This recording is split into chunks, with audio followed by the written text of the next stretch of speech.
Happy Good Friday from the Force of Friendship. It's Katrina from Chicago. Chris? Hey everybody, it's your girlfriend, Chrisette, all the way from Detroit, Michigan. Happy Good Friday.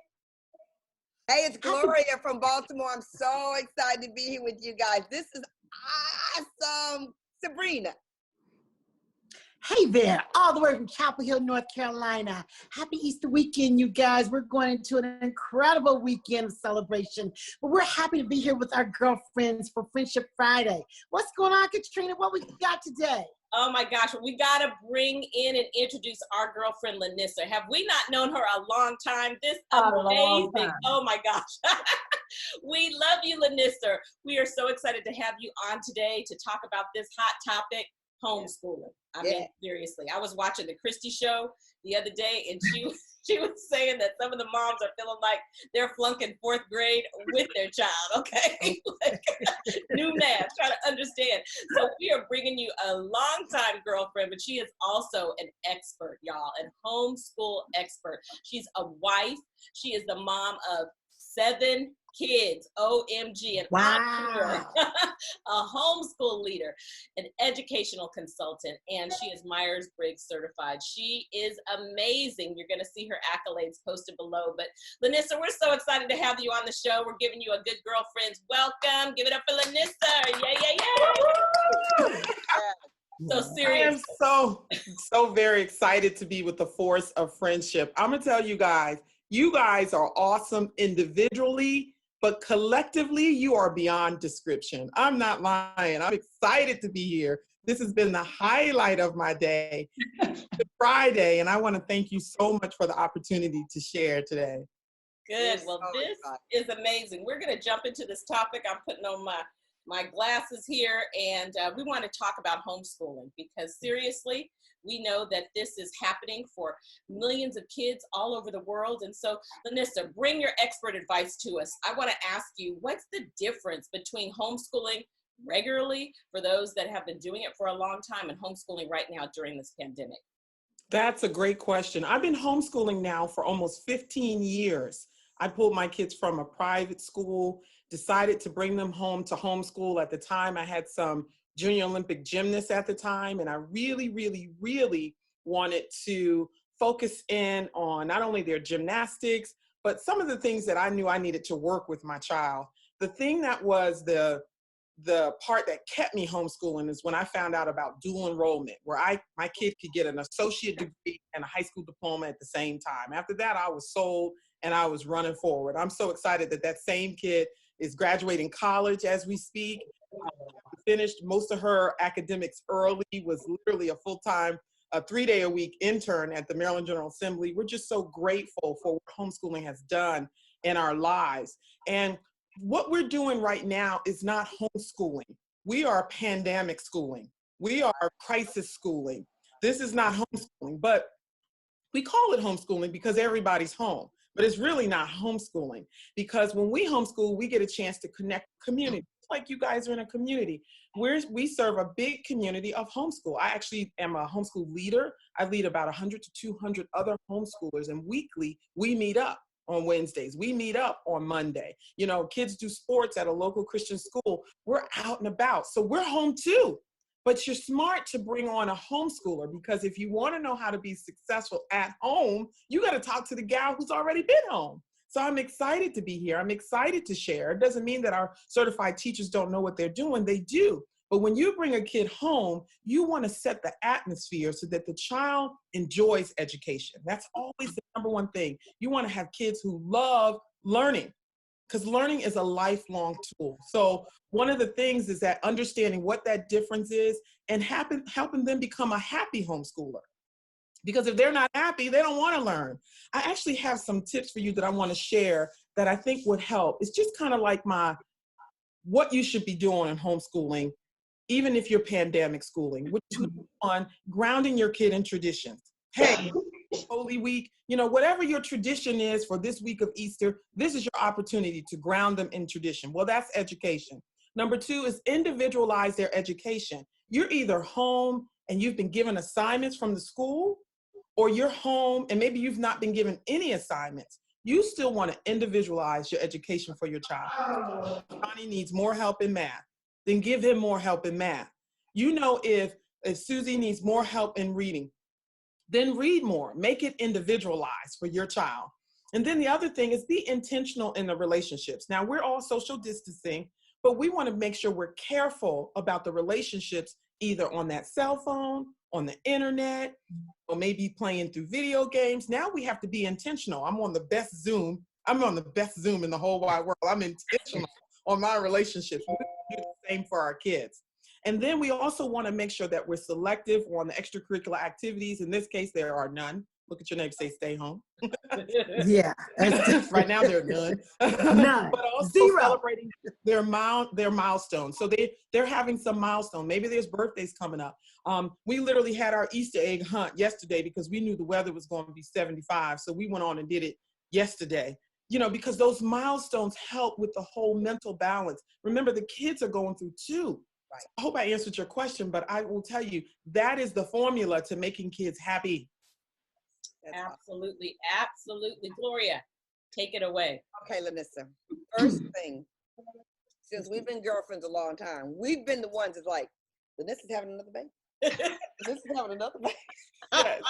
So this is that we want to know the names and the ages of your children. And we want to know how it has changed for you because you have such an age range. And some of these parents have children that fit in different ages.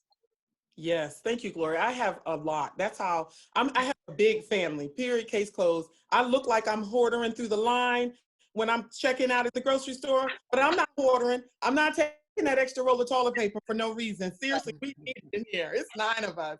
So my oldest is 22. My second one is 18. What are their names, LaNissir? Oh, okay. Well, 22 is Lastasia. We love her. We're all the L family. She's 22 years old. We call her Star. My second daughter, who is on her way to an environmental science program at a local university, she just got in. Her name is Lamari, and she's 18. And then I have another girl. Her name is LaKayla, baby. She is my volleyball. You will see her on the NCAA screen, and she is 16. Then I have a son. Yay, got a boy out the deal. And he is 14, Lorenzo. He's Lorenzo Jr., named after his dad. And then I have another girl, LaNissir. That's when I had 5. 5 is a quiver. Surely we were done, but the Lord was not. LaNissir is 12. And then I have another boy, 2 boys out the deal, and his name is Leonardo. You know, we were running out of L names. I told them they're Teenage Mutant Ninja Turtles. They mad about it, but don't tell them. Don't tell them. Lorenzo and Leonardo, and he's 8. And then I have the baby girl. Her name is Layla, and she is 4 years old. And I will tell you, it is a joy to be with those children. I mean, we're never in, there's just not a dull moment unless you're going to go ahead and go to sleep or lock yourself in the bathroom. That's it. You know what? Now, I'm so proud of the fact that you would come on here because we are girlfriend experts. And this expertise that you're sharing with us is something we know that's on a lot of people's mind. So is there any big difference between that spread that you could share with people? Yes, because there are many people who have an only child.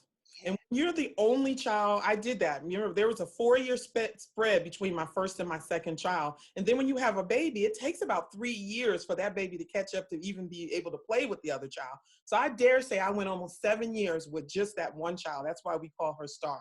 And I know what it's like, parents. So if you're out there and you have one child, you are the playmate. You are not hallucinating. You are the playmate when you have one child. But there are things that you can do. There's times that you spend together, and then there's times that you spend apart. You know what I mean? So that's when they grab a book. You know, they get to do some other things. They might do a video game. So you are very, very much in a very different situation than parents who have multiple children that they can play with each other. And then after that, every 2 years, those kids kept coming. They kept coming. I know y'all was talking about them too.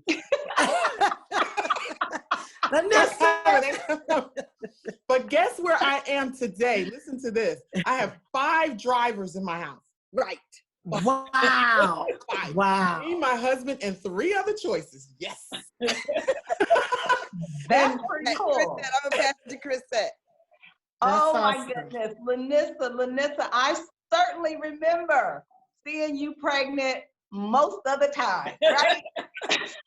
Yes. But you know what? I know that those children are bringing such joy to you, and we just are so appreciative that you are on with the Force of Friendship on today. And my goodness, you know, if I had little ones around, I definitely want to be talking to somebody like you. Of course, with the Girlfriend Experts, bringing the expert. And so my question to you is, now that so many parents are having to homeschool because of the pandemic, what can they do strategically to keep them on point academically? That's so good. The first thing they really need to focus on is to make sure that they know where the child was struggling. If I were in the situation coming out of school, I would start with that subject. We know our core subjects like math, English, science, and history. But if you have a subject that you know your child was struggling on, get more information on. Start with that. Like put the big rock in first. And the big rock is Johnny needs more help on his math. You know what? We're going to have a whole pin post up for you with all kinds of links. And one of them, which is my favorite, is Number Rocks. He does rapping of multiplication. So if you know your kid was having problems on, you know, division and multiplication, well, now it's time to insert some of those things with extra support now that they're out of the classroom and they're with you. So that's one of the things to help them where you know they need help first. And then if they happen to be packets, one of the top 10 tips I give is that make sure you give them breaks. They are not in school. They are at home, schooling at home. So you want to set the atmosphere so that they get breaks, they get a chance to play, they get a chance to sleep in. Hey, they're going through things too. And that's one of the things that we do in homeschooling so that when they're up, they're happy. And check this out, Chrisette.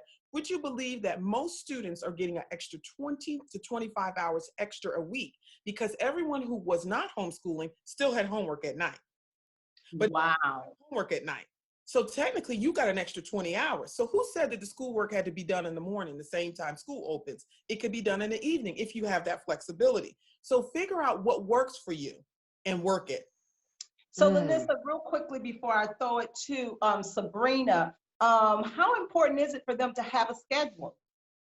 A schedule is important, but a schedule that works for your family. Many of us are working from home remotely, so you want that schedule to tie in. So if you're starting your day and you need to be live with your boss or whatever your situation is, you need to be live, then you want to make a schedule that works. Notice how my house is quiet? They played all morning. We happen to be on spring break this week. Oh, they were loud. I mean, you did not want to tune into my house earlier because I said I have a Zoom. And this is some of the things that you can put in place based on what the parent schedule is. So yes, a schedule is very important, but it ties into the schedule of the parents now that the parents are the primary educators.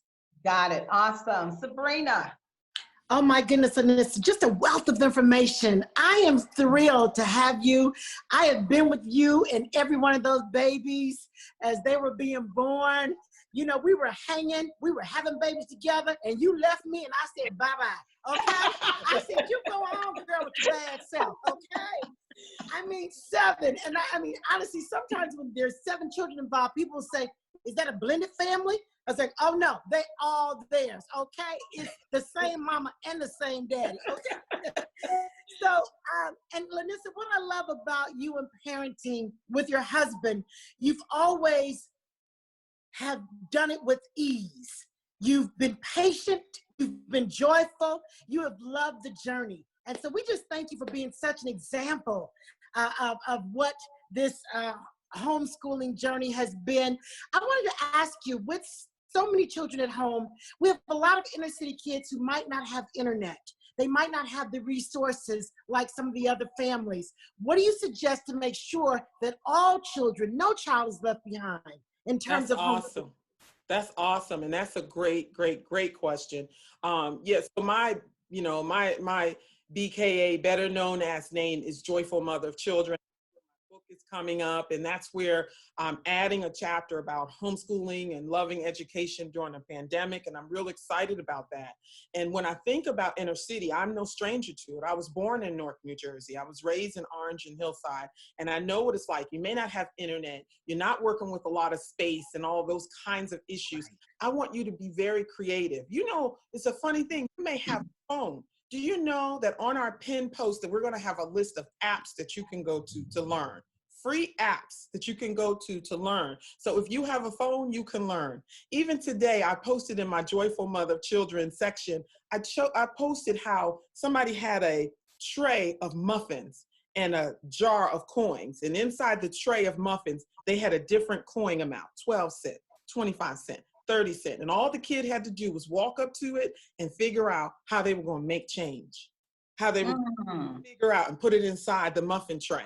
Then I had posted something else about how two kids made a, it was funny. It was like tennis out of paper plates, you know? So you had your whole blanket across the top and you're just playing with tennis paper plates. I mean, we have got to be creative now, because we're not going out shopping. We're not going out and getting anything right now. You got to use what you have so that you can teach what you need to teach your children. And so this is the time. So when I think about inner city, I'm no stranger to it. I would say get creative. And if you're in a difficult situation, I remember when my dad, he was a young father. He was, you know, going through a lot. Let me just put it like that. He was going through a lot. And our saving grace was to go out to go to school. Some of y'all know what I'm talking about. I was the perfect attendance girl. I was the perfect attendance. That didn't mean I wasn't sick. That mean I did not want to stay home. Well, now you're home. And so what does that mean? And sometimes you have to steal away into your spot. Maybe it's your corner of the apartment or corner of the room, or spend some extra time in the bathroom, you know, so that you can pull away to be able to collect yourself to handle what you need to handle. And don't forget about fresh air, y'all. Fresh air goes a long way. I don't care if you got to go out on the balcony just to, you know, breathe in some fresh air. I set up a whole play area in the backyard. I feel for my next door neighbors because we can't, you know, we have to keep social distance. I mean, trampoline, you know, obstacle course, play stuff. I mean, I'm serious. These kids need fresh air in order to make it through the day. I hear you. That's awesome, LaNissir. Such great tips. Such great tips. Really good. All right, Katrina, take it away. I want to keep it going. The thing that has impressed me the most, because I've been blessed to be at your home many times, is it is unbelievable how clean your house is, how organized that basement is, how everything is together. I mean, you guys are truly a model couple, model parents. LaNissir, thank you. I mean, the comments, I know people are just commenting so much. And so thank you so much for what you brought to the table. It's just, we could keep you on for so long, and I know this will be replayed and shared, and thank you for the homeschooling parents that have joined us. Y'all, our brand new website has launched, and we are so excited about it. So make sure that you share the Girlfriend Experts with your girlfriends at theforceoffriendship.com, and that's where you can find our fabulous shirts. You see, we are sporting these shirts, The Force of Friendship, gotta have them, and we can get it to you online right there with social distancing, and we just thank you. Have a wonderful, amazing, and blessed happy Easter and Resurrection Day. Thanks, LaNissir. Thank you. Oh, my pleasure. Awesome. It was awesome. Thank you, LaNissir. So good. Thank you. And thank you for all the resources that we will have posted on the site. Yeah, and I'll have HSLDA as well, guys. Just so you know, Homeschool Legal Defense Association will be on the top. A quick start guide to homeschooling. If you want to homeschool, everything will be on our pin post. That's awesome. Perfect. Thanks. Bye-bye. Bye. Bye. Ciao.